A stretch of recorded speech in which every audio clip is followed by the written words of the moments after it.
Apa itu komunikasi? Bagaimana komunikasi itu berfungsi? Markipom, mari kita simak pembahasannya.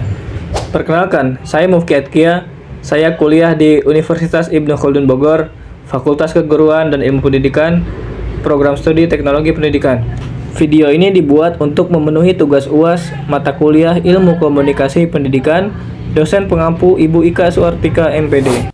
Komunikasi adalah suatu proses penyampaian informasi yang berupa pesan, ide, ataupun gagasan dari satu pihak kepada pihak lainnya, yang dimana pada umumnya komunikasi ini dilakukan secara lisan atau verbal maupun non-verbal yang dimengerti oleh kedua belah pihak.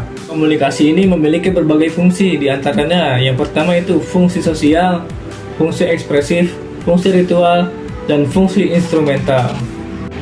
Keempat fungsi ini memiliki porsinya masing-masing dalam komunikasi yang biasanya kita lakukan setiap harinya.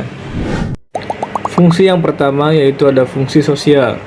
Fungsi sosial ini menunjukkan bahwa komunikasi adalah hal yang mendasar dan sangat penting bagi kelangsungan hidup kita sebagai manusia atau makhluk sosial. Tentunya, kita sadari kita tidak mungkin hidup sendiri. Maka dari itu, dengan kita melakukan komunikasi, kita bisa berinteraksi dengan teman, keluarga, sahabat, pacar, dan lain sebagainya.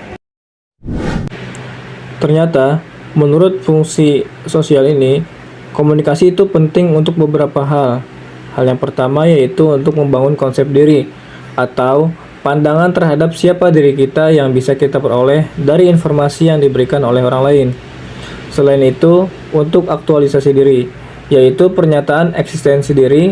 Dengan berkomunikasi, individu bisa menunjukkan bahwa dirinya itu eksis, atau seseorang bisa mengenalkan dirinya kepada orang lain.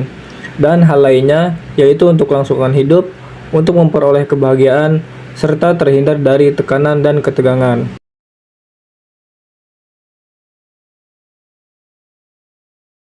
Fungsi komunikasi yang kedua yaitu komunikasi sebagai fungsi ekspresif.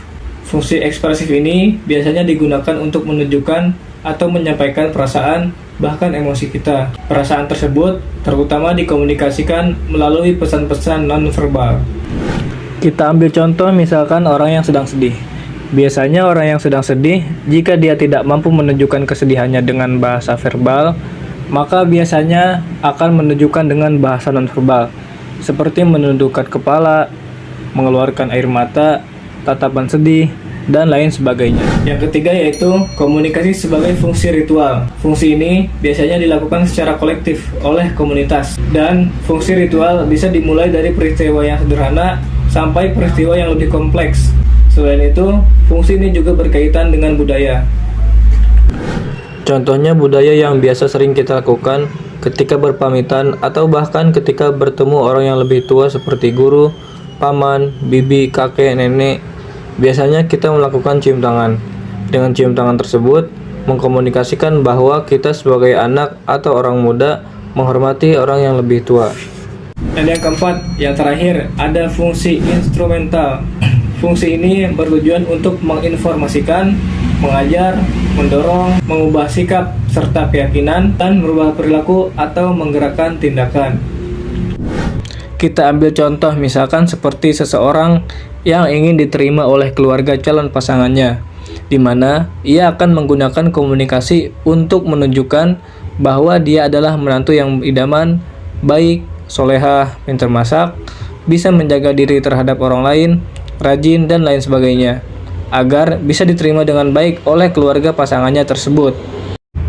Fungsi komunikasi memberikan informasi kepada kita dan memberitahukan kepada kita mengenai peristiwa yang terjadi, ide atau pikiran dan tingkah laku orang lain, serta segala sesuatu yang disampaikan oleh orang lain.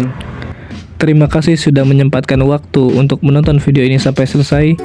Jangan lupa like, komen, dan subscribe.